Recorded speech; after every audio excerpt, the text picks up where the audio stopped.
Welcome to the WellPlayed VHS podcast, WellPlayed's film and TV podcast. We are here. I am Zach Jackson. Joining me is Adam Ryan, Hello. James Wood, Hello, video viewers. Oh, Nathan Hennessy, Hi there. and a very special guest, Queensland's King of Cinema, Buddy Watson. Howdy, cinephiles. Ooh, smooth. he's done it. That's He's better. done it. He's done See, it. that's what I was waiting Yeah, for you to do, Hoisted by James. my own petard. Yeah. Lovely to see you, buddy. It's been a while. Pleasure to have you on. Yeah, it has been a while. I actually forgot how turning a PC on and connecting all these things that record and video together. So that was a fun exercise. Well, I'm glad we can blow off these cobwebs for you. The rest of you, how we going tonight? Fantastic. Feeling fine. Feeling mighty.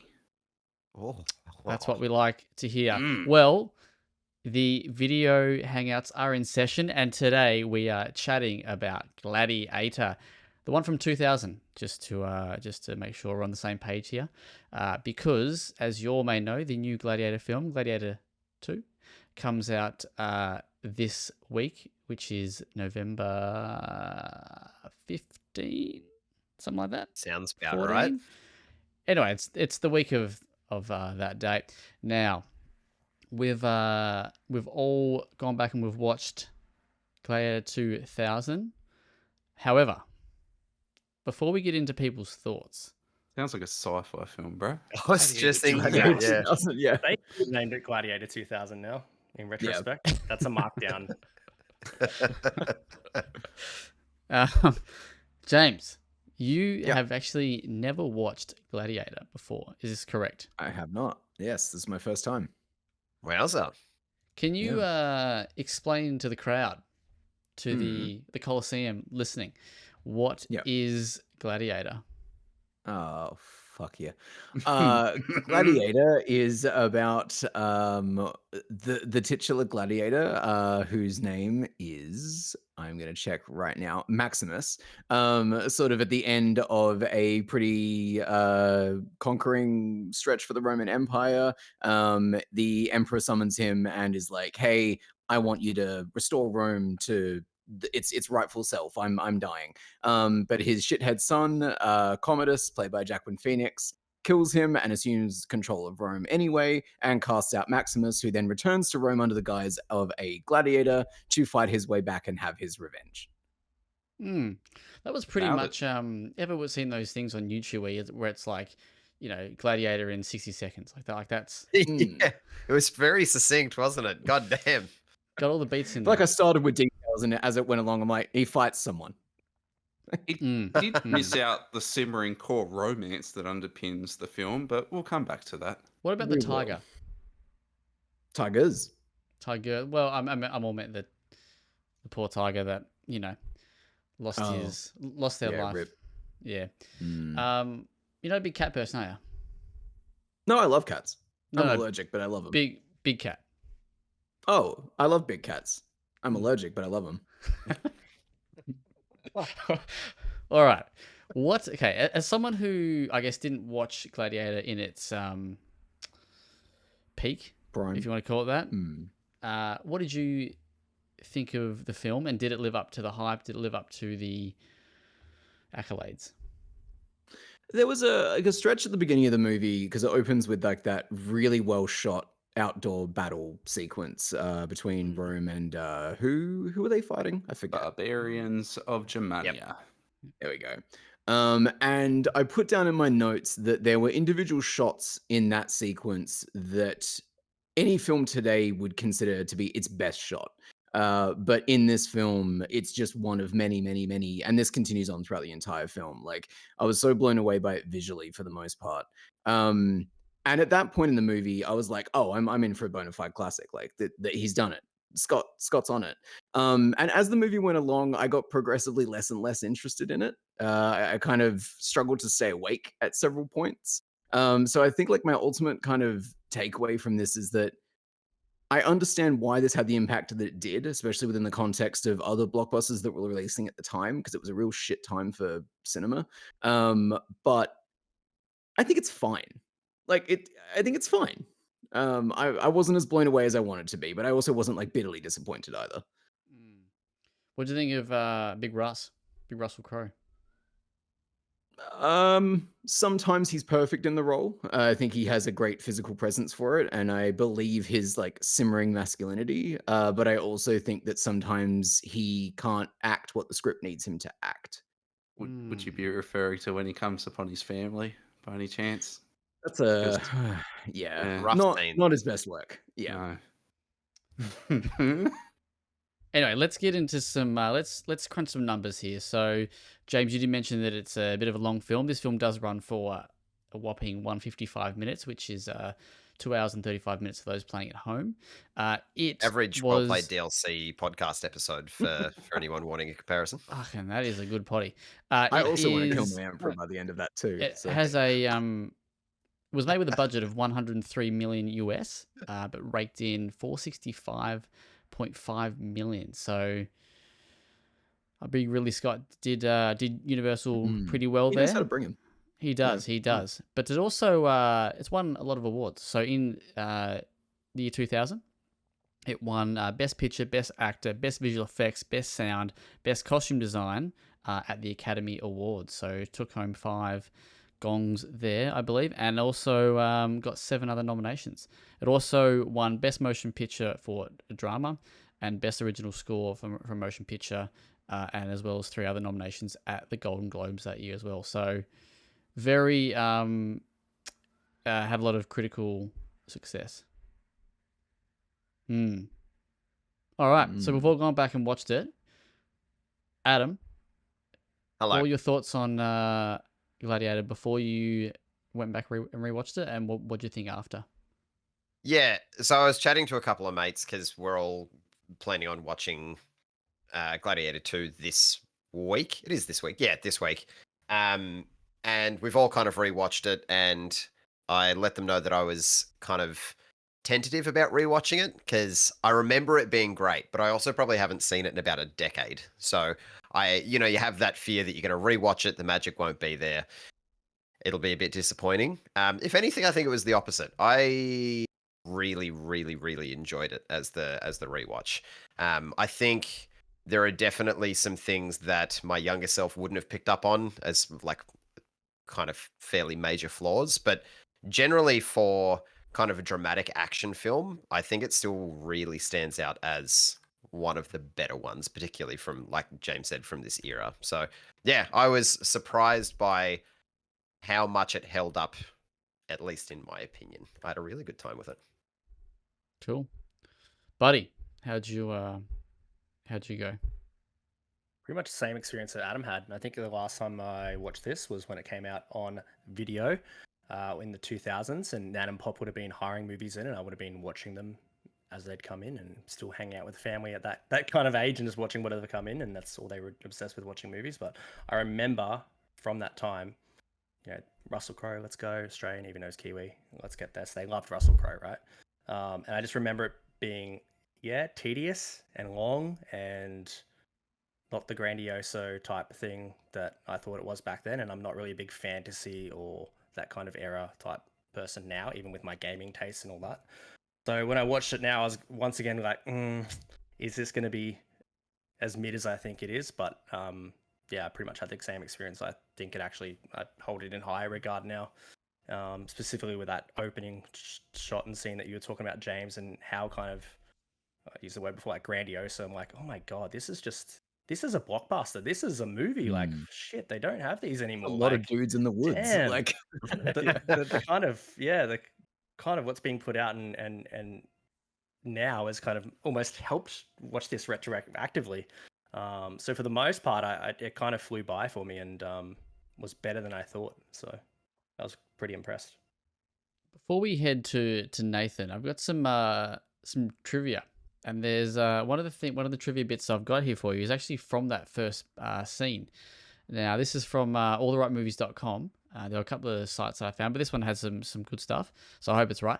But basically, that first scene in Germania where they're having that big battle, it says here that Ridley Scott actually burnt a forest down for that. He found a You found is in Bourne Woods, Surrey, which is in England, and the Royal Forestry Commission had basically said the area was going to be deforestation. So he heard about it and then reached out and said, "Let me burn the shit out of it," and they agreed. Well, it sounds like we need to be burning more forests for cinema then, because we all agree that that scene kicked ass. So burn more trees, Hollywood, I guess. Mm-hmm. That is the lesson. Yeah, that's the Nathan. takeaway, sure. Nathan, what do you think? So yeah, look, context. I only saw it once on video, very much like Buddy. I think mine would have been maybe a VHS. Very grainy memories, and I remember being a little bit deflated by the end of it back in the day, because I did expect that word grandiose to echo through the film, and though it does, for me, that meant having a hero that wins the day at the end. And I was very bitter to find that that wasn't what I received as a youngster watching that film that seemed like a grand heroic epic. Watching it now, having done, like a minor in ancient civs as part of my bachelor's, and really sort of like having gone through officially my Roman history era, I'm a proper grown man now, so I've gone through that. Come to it with a bit of appreciation. Like, obviously, it's very silly between the lines and how it plays with its historical narrative. That's fine. It's entertaining. What helps is also now regarding, or rather having an understanding of, the political sub-narrative that's going on here, specifically with regards to why there is a tension between an emperor with despotic ambitions and a senate trying to keep the empire under control, and what that relationship means. And it's a significant part of the film, and that just meant nothing to me as a kid. So that's just a big, long, tedious, I don't know, maybe it's half the film. It's certainly a significant portion of the film, the relationship between the Senate, the Emperor, and this rogue general. I kind of dig it now. It's fun. It's got flavor, and it's got conflict and tension, not just dudes smashing each other in the Colosseum, and that still looks really cool, particularly in the back half of the film. First half of the film has one of those 2000s filming techniques that you guys would have seen, where they try slow motion, but they just chop the frames. What is it? George Miller does it best, where he chops out like every third frame or something in his slow mo shot, so it gives it a lot more momentum. It just looks a bit tacky for me. They did it in the first, I think they did it in Fellowship of the Ring, and then Peter Jackson didn't do it in any of the Lord of the Rings films because it just looks bad. So there's a bit of that in the first half of the film, and then it just miraculously vanishes for the rest of the film. So I thought it was fine. It was like much better than I remember. That's always a really rewarding experience. Nice, good stuff. For me, kind of similar to you guys, except I've watched it quite a few times over the years. I reckon we'd be bordering on double digits. Yeah, right. Yeah. Love So Big Crow. dude, just love Roman shit, basically. Right? So but yeah, I've always quite enjoyed this film. And yeah, I thought the last watch was fine. It was good. Just as I kind of remember. I haven't seen it for a couple of years now, so it probably has been a while. But watching it from an eye, knowing that we were doing this, I kind of picked up on some little things, and it was kind of like you said, Nathan, like the what do you call them? The jumpy shots where it was. I was like, this, like, it feels the faux slow mo. it feels old, like, but no, it was good. Yeah, I quite enjoyed it. There was some of the CGI where I kind of laughed, but what can you do? It's a product of its time, kind of thing. Cool. All right, James, you kind of wanted to. Well, it was mentioned, I think, by Nathan about a particular scene. Anything that you particularly didn't like with the film that you wanted to talk about, or any moments that stood out in a not so good way? I think for me, my biggest kind of like struggle with it, just as a production, is that it puts so much effort into things like costume and set design and general sort of like mise en scene. Like, I think that it is really well constructed in that sense. I do feel textured and attached to it. And he films so many of these scenes in these big, wide open Colosseum areas, and then they're just cut to shit. Like, I think the editing is genuinely quite bad. And I think that if you're going to do an epic, action historical movie about a gladiator in the Colosseum, I should be able to track what is happening at any given moment in a fight. And I felt like I could never really get my feet underneath me with what was going on in this movie because it's all just edited in such a choppy way. It's not chaotic in the sense that it's emulating chaos, it's just chaotic. And so to have the sort of central action fall apart for me like that is obviously it runs throughout the whole movie. It never really gets better, in my opinion. And oddly conversely, like I said before, I was having trouble kind of staying awake sometimes. The stuff with the Senate is the stuff that I've had the most easiness being like, oh, I'm upright, I'm paying attention now, because it felt like there was something to the movie in those scenes. But yeah, weird contrast of ideas and execution there. Buddy, any things that stood out for you? James and the overthrowing of a Senate. How surprising. Who could have seen this coming? Yeah, not me at all. I liked the action for the most part, and I kind of understood the limitations of what was happening, and that kind of slow motiony things that were happening that were kind of frustrating. I felt like that was a way to almost make up for either the limitations on choreography or what they could do in that setting, and they do that almost in the final battle of like before he kind of gets that last blow on Commodus. So I thought all that stuff was kind of fine, but yeah, I was engaged more so with all the political stuff, like I guess having more exposure to like Shakespearean type stuff and those kind of the politics and how that was all playing about. So I think for the most part that kind of got it through for me. And then the other thing that kind of helped those battles or those fights were like the score of like going into them, coming out of them, and yeah, that was like it made it bigger than kind of the moment as a like bits and pieces of did that work or didn't work. It was just like, fuck yeah, let's go. For a lot of that part. So yeah, I dug all that.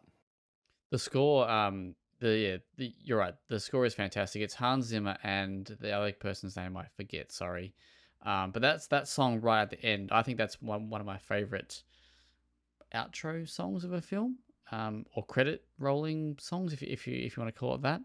I always remember that hitting pretty hard.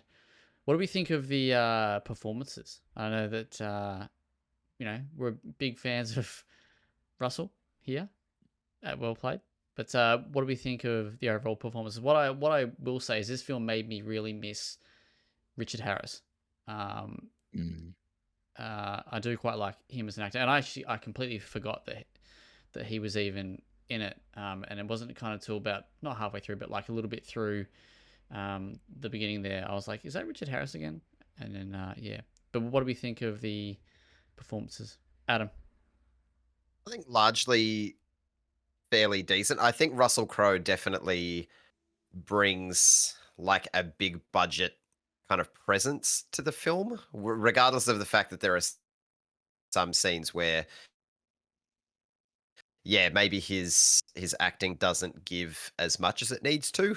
I think he delivers in the moments that matter the most. I definitely, James loves that he's authentically Italian in, what was it, the Pope's Exorcist? That was the authentic Italian, yeah. He is just as authentically Spanish in this film, where he has like a vaguely like British accent, I want to say, but then very plainly and clearly you get like the Australian New Zealand that just kind of rears its head every once in a while because, why do another shot when the one you just did was good enough? I think Joaquin Phoenix is the most detestable prick ever in this film. Like he is so heinously awful, and not just in the things that he says or the things that he does, but just the way that he delivers the lines and the way that he moves and like just the little facial reactions. Like he's such a petulant child fuck that you just cannot wait for him to get his comeuppance. And I think he's a fantastic villain for that reason, not just in his actions, but just like his mannerisms. So I think Joaquin Phoenix is excellent in that particular role. But yeah, largely I think, yeah, performances are good. I don't think any of them really veer into being great, but I also don't think they need to be. I think I've always thought Mr. Phoenix himself has always been a really good facial actor. Like he Absolutely. always like Very Russell. expressive. You just got to see like okay, yeah, he's just he's the big brute, right? Yes, But Yeah. Smolders.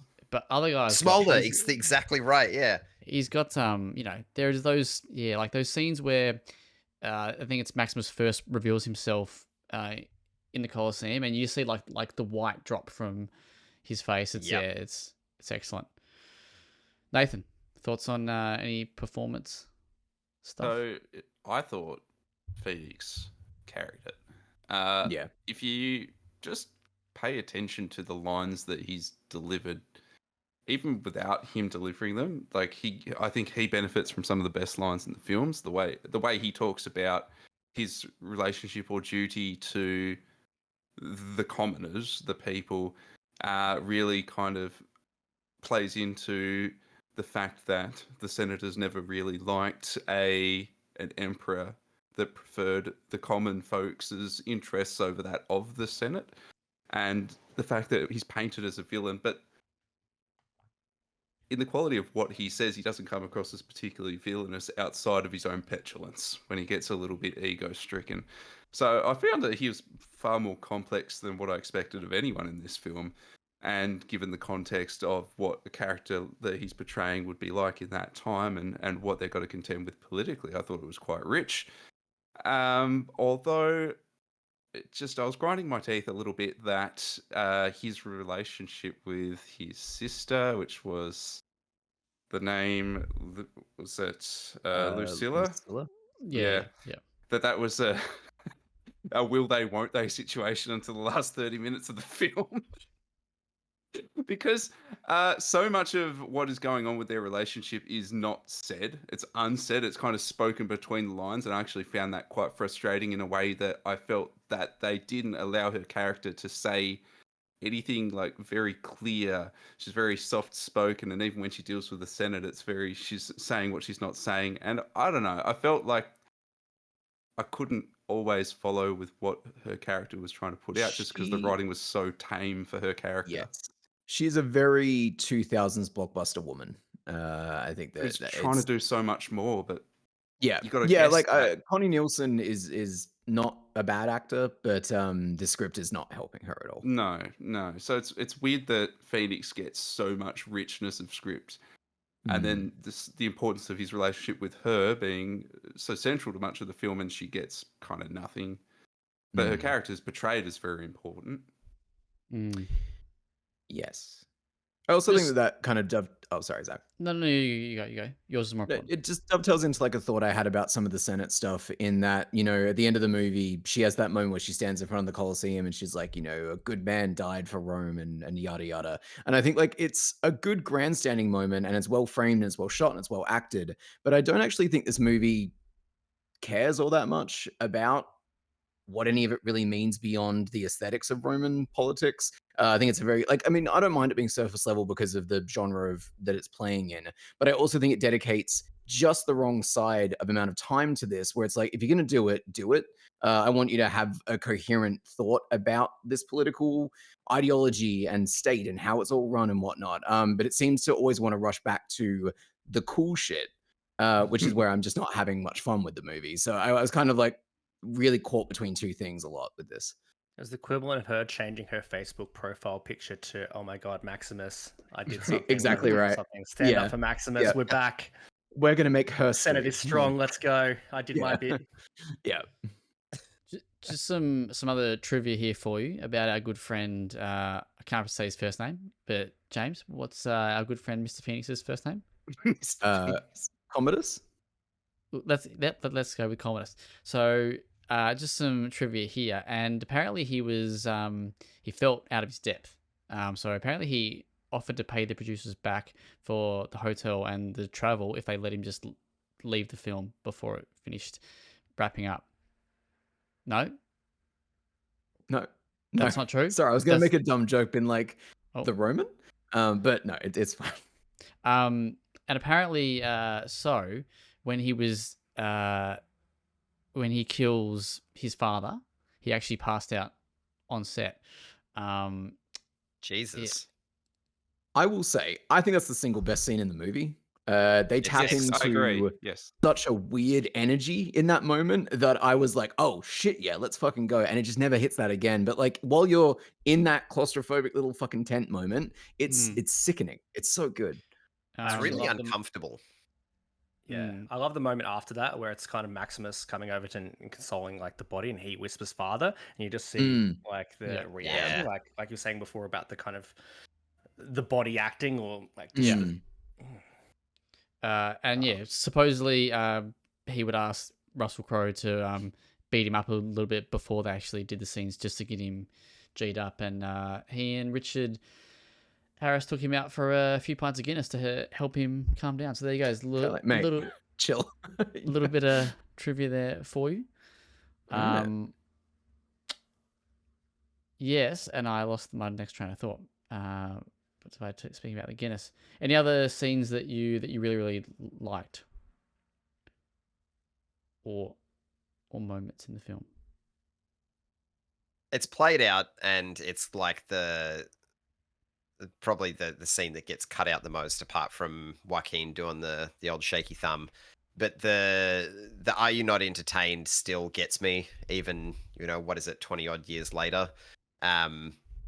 I think it's fucking great. I think that's like the one moment in the entire film where Russell Crowe feels like it's somewhat genuine emotion, just out of pure frustration. Like the man's just gone through, all of the personal loss, and then has just, cut down 5 or 6 men, and is just kind of, he's fucking fed up with the situation, right? And just, it's a pure moment of emotion.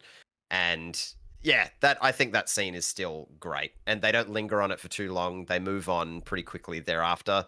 It's not played as like because I think I remembered it as a bigger moment when I first watched it. I was like, yeah, it's like the big moment. It lasts for all of like 6 seconds, and then they very quickly move on. But it's important to his character. So yeah, I think that's great.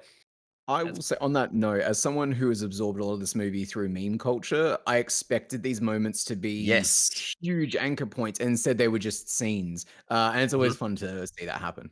Yeah, and I think it's because it's preceded by him like having that previous battle, everyone walking out getting slayed, and that they get through it. But then that second battle that he has, it's just him walking past everyone, and no one else goes out, and it's just him, and it's like such a badass moment of like, yeah, cool, you guys stay here, I'll slay everyone.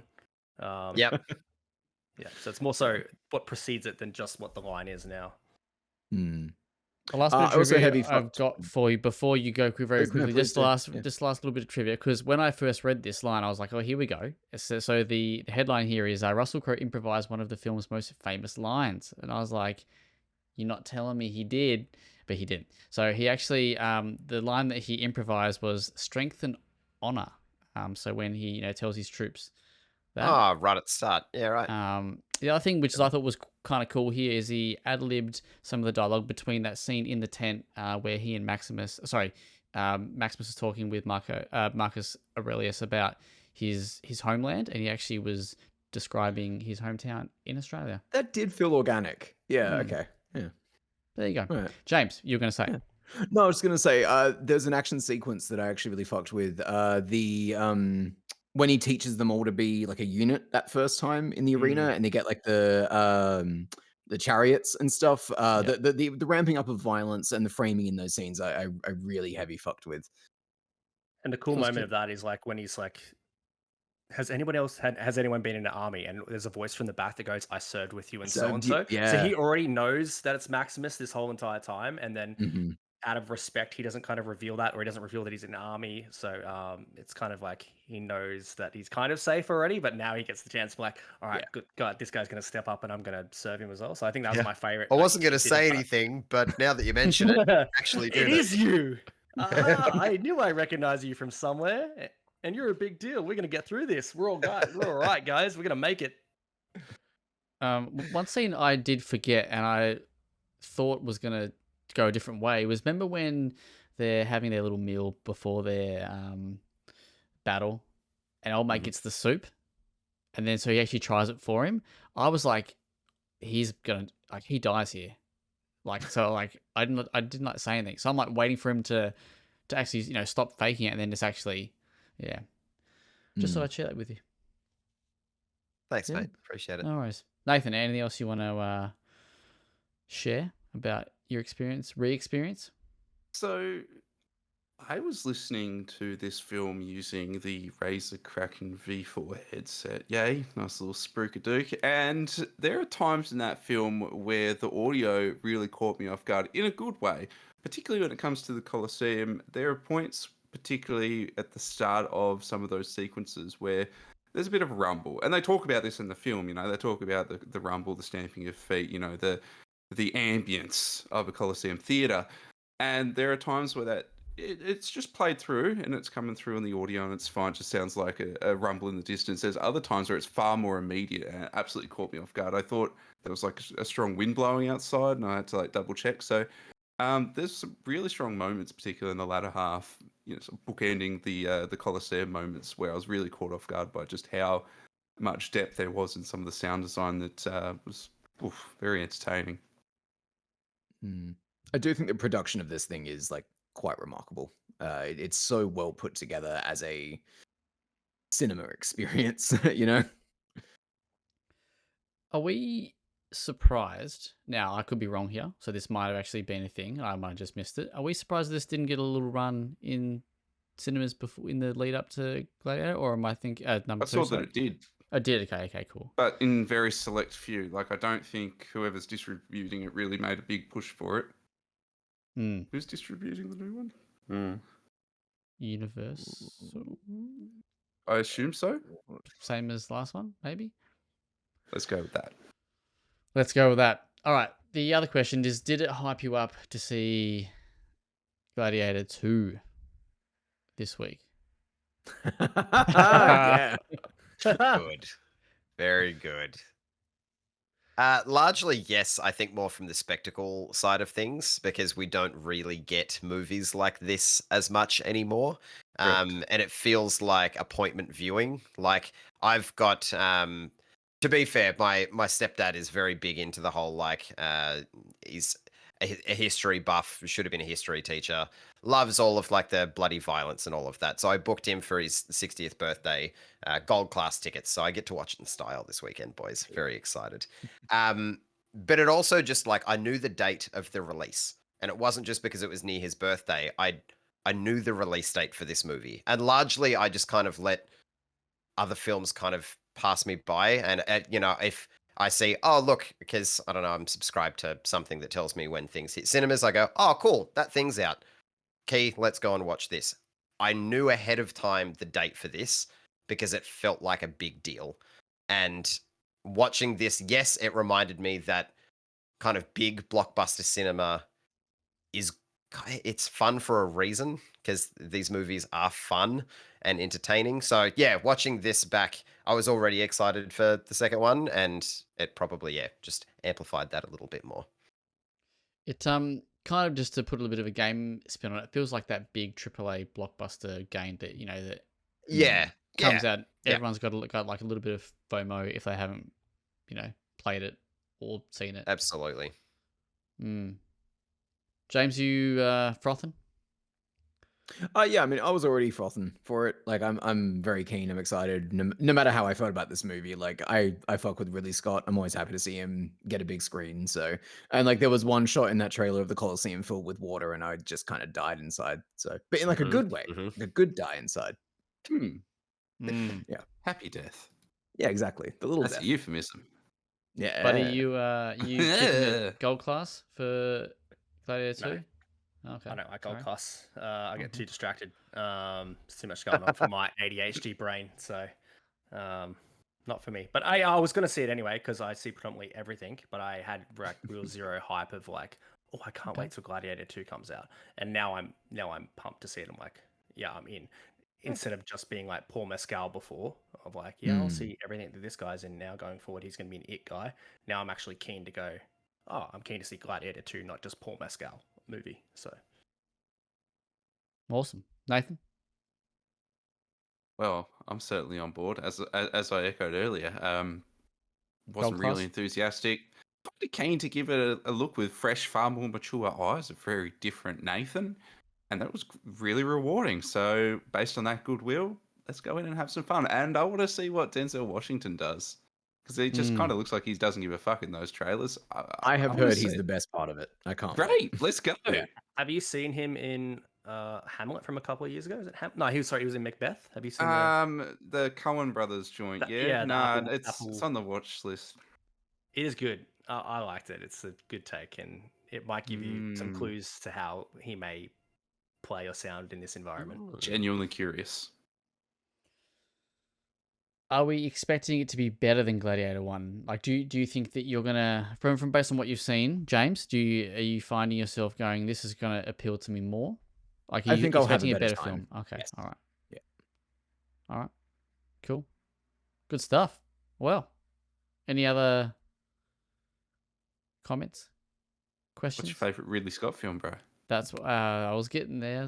Fuck Just yeah, now. on Gladiator, this isn't a real comment, but the dude who was out there with the tigers, who had like the Ingrid cool Tekken. lion helmet, Uh-huh. very, very cool. And then when he pulled the faceplate down and it was like a man's face made of metal, very, very, very cool. Great shit. Yes, absolutely. Yeah, they got the costume design award for a reason, because a lot of the costume design is fucking exceptional. My parting thing would be the hand through the wheat shot still kind of gives me goosebumps no matter how many times I've seen it. I think that's Sticks a with really you. wonderful little shot. It's the only Yeah, it shot does. I It remember. is. Just on the, again, so a little bit of trivia that I was going to bring up, but just on the costumes, they did 10,000 costumes and 30,000 pieces of armor for this film. Jesus That sounds, Christ. that Oh sounds my like God. a lot. Yeah. Holy yeah. shit. There you go. And they built a replica of the Colosseum. 52 feet tall. It took 7 months to build and it cost $1 million. Only $1 million? Good for them. Apparently. Wow, good on them. Only It $1 was- million, and they can't get a stadium in some of these states for less than 100 million. It's ridiculous. You tell Says them. most of the Rome set scenes were filmed in Malta. There you go. If you're wondering. Boy, no. Not so bad, though. Speaking of things we're wondering, as Nathan alluded to, what is everyone's favorite Ridley Scott film before we jet off into the afterlife? I'll go first. Mine's a really basic bitch answer. It's Blade Runner. I know that Nathan's not huge on Blade Runner, but I love that cyberpunk world, and I think Harrison Ford is, in a word, the man. Isn't that 2 words? No further questions. It was once the man.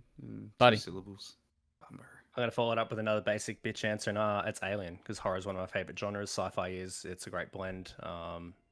Yeah, I love that you don't see the xenomorph for so long, and it does so much without showing so little. So, Alien it is. James? Prometheus. Good choice. Good Outside choice. pick. I knew that was Yeah. yours, James. Well, I like, I look- was gonna say that was yours, but yeah. Alien is a perfect movie. Like, functionally, there is nothing wrong. Like, it is cinema. Like, I think it's his best work, but my favorite is Prometheus. Nathan? Respect. Took the wind out of my sails, because I'm saying Prometheus as well. Hey, Yeah, I Prometheus. don't know what the Bros. haters are on about. Every time I watch them, I Truly, enjoy it this gets shit. better and better on rewatch. Yeah. Yeah, what's up? It's visually, it's gorgeous. So I don't get the Stunning. hate. It is my goal to rewatch, because I did watch 1 to 4 earlier this year, and I didn't get a chance to watch Prometheus before seeing Romulus, and I wasn't so hot on Prometheus when it came out.